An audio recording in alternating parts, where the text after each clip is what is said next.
주천의 주식시황 시간입니다. 안녕하세요, 주천입니다. 오늘 이 시간에는 셀트리온 실적과 투매 드디어 올 것이 왔나, 유동성 장세에서 실적 장세로, 자 그럼 무엇을 알아볼 것인가. 첫 번째, 시장은 실적 장세로 가는 과도기. 두 번째, 주도주 흐름을 다시 정리해보면. 세 번째, 조정 이후 차기 주도주는 무엇일까. 네 번째, 셀트리온 실적과 투매 어떻게 이해할 것인가.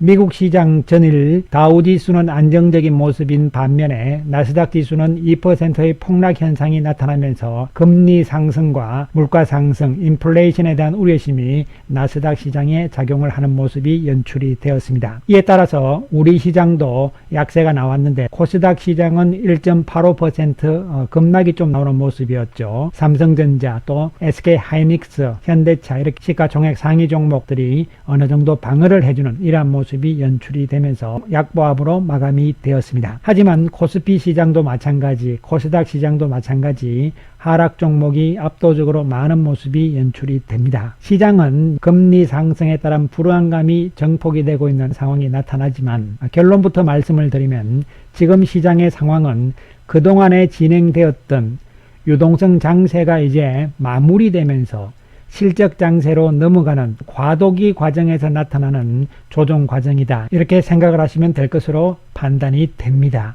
자, 오늘 업종별로 살펴보게 되면은 코스피 거래소 시장의 의약품 쪽은 오늘 폭락 현상이 나오면서 2.94% 하락, 그리고 또 바이오 제약 쪽도 3.64% 폭락이 나오면서 신저점이죠. 그렇습니다. 작년 12월 달 고점을 찍은 다음에 지금 최저가로 폭락하는 제약주 바이오의 모습이 연출이 되고, 자, 제약 바이오에 대해서는 잠시 후에 다시 한번 설명을 드리기로 하겠습니다.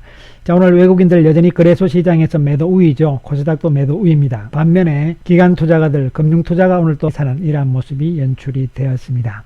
오늘 외국인들이 많이 판 종목군들을 살펴보면은 삼성전자, LG화학, 삼성 SDI, 셀트리온, 카카오 이렇게 되잖아요. 주도주 맥락 쪽에서 삼성전자와 2차전지, 바이오, 또 단기적으로 좀 올랐던 카카오 이런 쪽이 될 수가 있고, 반면에 매수한 종목을 살펴보면 롯데케미칼, 네이버, SK하이닉스, 그 다음에 셀트리온 헬스케어와 셀트리온 제약이 들어가 있는 이러한 상황이 나오는 것이죠.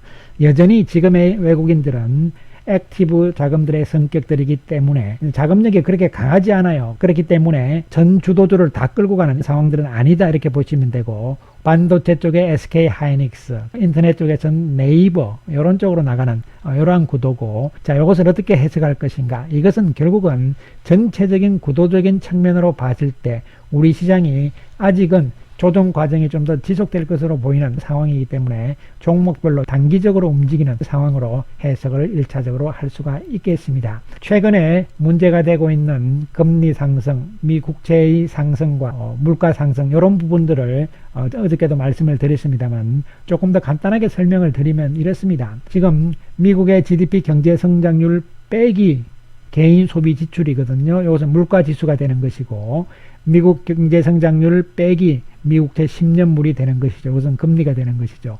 이것은 빼기이기 때문에 두 개의 차이를 말씀드립니다. 따라서 이 수식에서 앞에 있는 경제 성장률이 커지면은 뒤에 있는 숫자가 커지더라도 플러스가 될 수가 있는 것이죠. 그 이야기는 결론적으로 무슨 이야기냐면, 이 그림은 앞으로 경제 성장률, 즉 경기가 더 좋아지면은 현재의 물가 상승과 현재의 금리 상승이 별 문제가 없다는 이야기가 되는 것이죠. 따라서 과거에도 그러한 모습들이 연출이 되면서 결론적으로 이 숫자가 플러스로 넘어서는 이러한 상황들이 나오면서 주가도 올라가는 상황이 나오거든요. 마찬가지입니다. 작년 바이러스 사태 이후에 지금 이 차이들이 이렇게 좀 올라가는 이러한 상황들이 나오잖아요. 이러면서 결국은 플러스로 나올 것이다. 그러나 중요한 것은 바로 경제 성장률이 어떻게 되느냐가 가장 핵심이 될 수가 있는 부분인데, 우리가 알다시피 2분기 글로벌 GDP 성장률은 미국, 유로존, 선진국 10개국 해도 전부 상당히 2분기에 좋은 상황들이 나오잖아요. 그렇다면 물가 상승과 금리 상승이 나온다 하더라도 경제 성장률이 크게 좋아지기 때문에 숫자가 플러스가 된다는 이야기죠. 그렇다면 결국 주식시장에는 큰 영향이 아니란 측면에서 접근을 해야 될 것이며, 또 한편으로 우리 시장을 보더라도 영업이익 측면, 이익 측면과 미국 국채 선물의 움직임을 상관관계를 보시면은 2016년 이후로 이렇게 보시면 같은 방향으로 움직이는 특성이 있잖아요. 그렇습니다. 그 이야기는 뭐냐면은 미국의 국채 10년물이 올라간다는 것은 우리나라 기업들도 실적이 좋아진다는 이야기가 되는 것이죠. 그렇기 때문에 이런 부분들은 오히려 어떻게 보시면은 나중에 지내놓고 나면은 이것이 긍정적인 호재이다. 지금은 그러면 왜 그러냐? 지금은 바로 유동성 장세로 인해서 주가가 많이 올라간 상태여서 이제 실적 장세로 넘어가는 과정에서의 상승에 따른 조정과 주도주의 변화 과정들이 나타나는 상황에서의 과도기적인 조정 현상으로 해석을 해주시면 될 것으로 보입니다. 따라서 시장의 주도주 맥락군들은 앞으로는 이제 유동성 장세가 아니라 실적 장세로 넘어가는 과정이잖아요. 그렇기 때문에 우리가 실적을 봐야 된다. 그렇다면 즉 다시 말씀드리면 물가가 올라간다는 것은 기업들 입장에서 원자재, 원재료 가격이 올라간다는 것이죠. 그 다음에 금리가 상승한다는 것은 기업들 입장에서는 기존의 부채에 대한 이자 비용이 높아진다는 이야기잖아요. 이것을 다 견뎌낼 수 있는 기업들은 그만큼 장사를 잘해서 실적이 좋아진다면 충분히 이것을 커버를 할 수 있다는 것이죠. 그러나 그렇지 못한 기업들은 오히려 실적들이 계속 나빠지는 것이죠. 이렇게 된다면 앞으로 주식시장 측면에서는 당연히 실적 중심의 실적 장세가 나타날 수밖에 없는 대목이 되는 것이죠. 그런 측면에서 주도주 맥락 등들이 나타나는 것이고 현재 우리 시장에서는 5가지의 주도주 맥락이라고 제가 계속적으로 언급을 드리고 있습니다. 소프트웨어, 그리고 제약바이오, 2차전지, 그 다음에 자동차, 반도체 이러한 맥락에서 접근이 되는데 특히 반도체 쪽은 사이클이잖아요. 사이클 측면이기 때문에 또 시가총액 1등, 2등이기 때문에 지수를 어느 정도 거래소 시장에서 버팀목 역할을 할 수 있는 이러한 맥락으로 접근이 되는 가운데서 나머지 4개 주도주 맥락군들이 순환을 돈다는 이야기죠. 올 1월부터 제일 먼저 움직인 쪽은 소프트웨어 쪽이잖아요. 그렇습니다. 네이버와 카카오 아직은 마지막 피크가 아직 나오지 않은 상태라고 보여집니다. 그 다음에 반대로 올려들어서 가장 많이 빠진 쪽은 제약 바이오가 되는 것이죠. 그리고 2차전지와 자동차 역시 1월 중에서 한 번씩 시세가 움직이면서 어느 정도 버티고 있는 상황이 전개가 되는 것이죠. 그렇다면 다음 주도주는 무엇이 될 것이냐? 이런 부분이 상당히 중요한 부분이 되는 것이고 그렇다면 시장 전체의 이러한 과도기적인 조정 과정은 얼만큼 진행될 것이냐 이런 부분들이잖아요.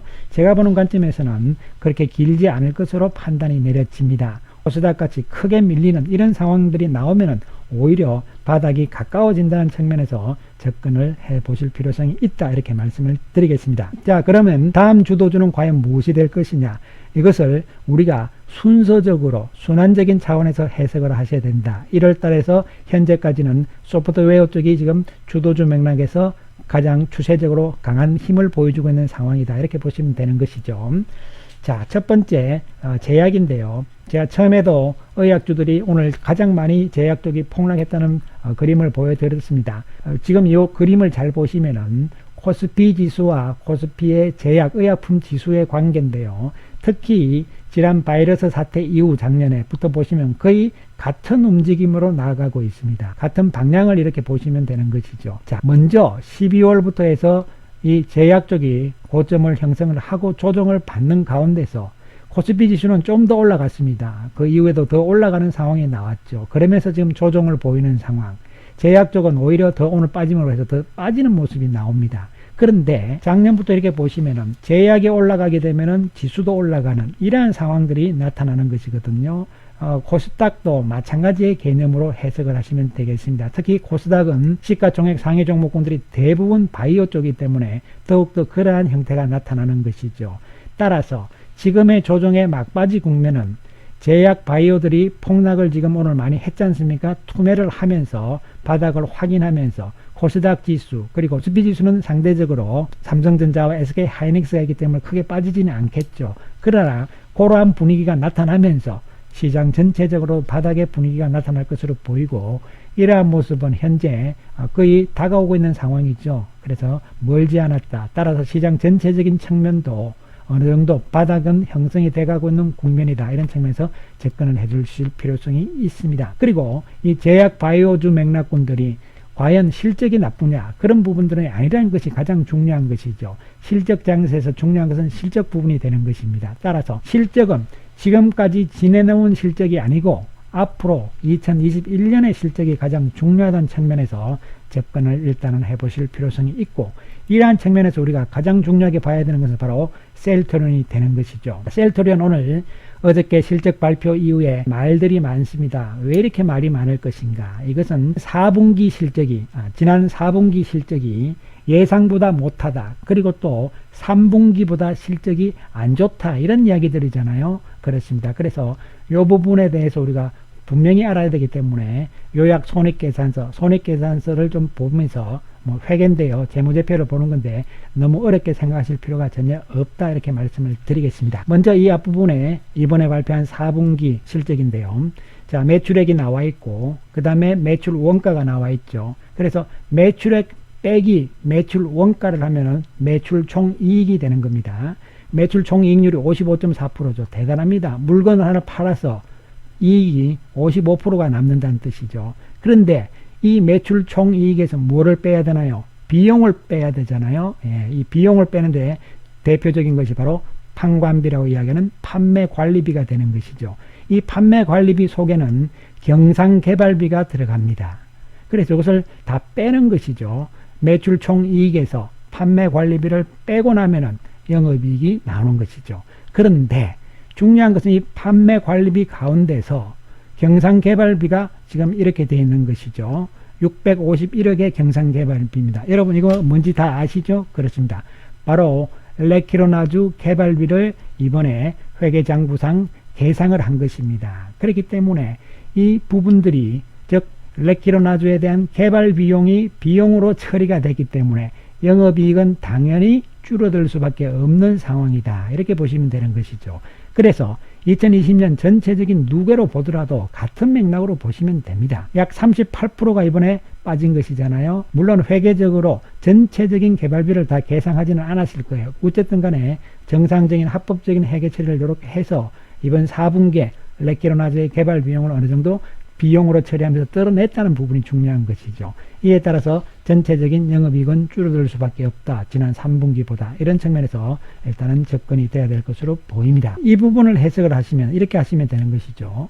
자, 그러면은 어떤 기업이든 마찬가지가 되는 것이죠. 신제품을 만들면서 그것을 위한 개발 비용이 들어갑니다. 그 다음에 기업이 이것을 이익으로 가기 위해서는 개발한 제품을 팔아서 거기서 이익을 남겨야 되는 것이죠. 바로 이 부분인데 레키로나주는 현재 국내에서는 이익이 안 남잖아요. 그래서 바로 해외 수출로 가야 된다는 것이 바로 그런 의미가 되는 것이죠. 따라서 이 부분이 해외 수출이 되느냐 안 되느냐가 실적 측면에서는 지금 가장 중요한 포인트다. 이렇게 볼 수가 있는 것이고 그 가능성은 상당히 높다고 보는 것이 맞지 않을까 이렇게 판단이 내려집니다. 따라서 이 실적 부분에 대해서는 전혀 오해하실 필요가 없고 중요한 것은 답답한 것은 1년 전체 연간 실적을 보는 것이 더욱더 중요한 것이죠. 글로벌 시장 점유율 측면에서도 각 제품별로 전혀 문제가 없다는 측면이 나오고 미국 시장 안정적으로 성장 구도로 가고 있다는 측면이 중요한 부분이 되는 것이죠. 이에 따라서 연간 전체적으로 봤을 때가 상당히 중요하다 이렇게 보셔야 되고 또 지나간 실적에 대해서 레키로나주라는 새로운 복병이 생겼기 때문에 이 개발 비용에 따른 비용 처리가 어느 정도 끝난 이러한 상황이잖아요. 그러면 레키로나주 부분은 올해는 이제 실적으로 잡혀야 되는 것이다. 이런 측면이 가장 중요한 부분이 되는 것이고 올해 실적에서 가장 중요한 건 세 가지가 되는 것이죠. 램시마 SC 그리고 유플라이마 그리고 바로 레키로나주가 되는 것입니다. 이 부분이 과연 어떻게 진행될 것인가 이것이 가장 중요한 부분이고 물론 각 정문사마다 추정치가 다 다르긴 합니다만은 유진투자증권에서는 올해도 역시 2조 7,900억 해서 약 작년에 비해서 1조 정도의 추가적인 매출이 기대된다. 이런 이제 자료가 나오는 것이죠. 물론 이것은 뭐 누가 맞출지 알 수는 없습니다. 중요한 것은 그나마 유진투자증권의 자료에서는 레키로나주에 대해서 어느 정도 전망치를 넣었다는 것이죠. 물론 내용을 보시면은 가장 보수적으로 넣었다고 분명히 표현, 언급이 되어 있기도 합니다. 아무튼 간에 이 부분은 뚜껑을 열어봐야 되는 부분이다. 그래서 최소한으로 잡더라도 2조 7,900억, 2조 8천억을 된다. 이런 것이 이제 핵심 부분이 된다. 이렇게 생각을 하시면 될 것으로 보입니다. 따라서 레키로나주 앞으로 어떻게 될 것인가, 이런 부분들은 지금 진행이 되고 있는 상황이다, 이런 말씀을 드리고요. 그 다음에 램시마 SC가 상당히 중요하죠. 판매 지역이 확대된다. 호주, 북미 지역, 캐나다 이렇게 되는데요. 이 RA 및 IBD는 어려운 용어가 아니고요. 류마티스 관절염과 염증성 장질환 부분에 대해서 판매 승인이 획득이 되었고, 그 다음에 또 기존의 램시마가 있잖아요. 요것을 이제 봤더니만 궤양성 대장염과 크론병 치료에도 일단은 좋아지고 있다, 이런 이야기가 되는 것이죠. 그 이야기는 뭐냐면은 기존의 유럽의 램시마를 사용하는 환자들이 이제는 램시마 SC로 바꾸기 시작한다는 이야기죠. 그런데 셀트론 입장에서는 램시마 SC가 신약이기 때문에 이익이 많이 남아요. 램시마 SC의 매출이 조금만 늘어난다 하더라도 영업이익 측면에서는 크게 늘어나는 효과가 있기 때문에 이제 램시마보다는 램시마 SC로 바꿔나가는 이러한 과정들이 착실하게 진행이 되고 있다, 이런 부분이 올해의 실적의 중요한 부분이 되는 것이고, 또 한 가지는 올해부터 시작되는 유플라이머잖아요. 이것이 이제 과연 어떻게 진행이 될 것인가, 이런 부분이 핵심 요인으로 판단을 해보시면 될 것으로 보입니다. 따라서 오늘 폭락을 하는 상황이 나왔습니다. 그러나 이제 이렇기 때문에서 기간적인 조정 측면과 또한 가격 측면에서 어느 정도 투매 분위기가 나왔기 때문에 오히려 이렇게 되면 바닥이 한층 더 가까워진다는 말씀을 다시 한번 강조 말씀을 드리고, 최근에 종목군들의 외국인들의 움직임을 살펴보게 되면 특히 셀트리온 제약이 최근 들어서 계속적인 외국인들의 매수가 들어오기 시작하는 모습이 나타나고 있고, 또한 셀트리온 헬스케어도 오늘 외국인들 매수죠. 마지막에 이제 셀트리온이 움직일 것이다. 따라서 셀트리온 제약부터 이제 바닥 확인 가능성이 높아지고 있는 상황으로 해석을 할 수가 있겠습니다. 따라서 오히려 오늘의 폭락과 투매는 오히려 바닥이 가까워졌다는 측면에서 접근을 하시면서 좀 더 인내를 하자, 이런 말씀을 강조를 드리겠습니다. 감사합니다.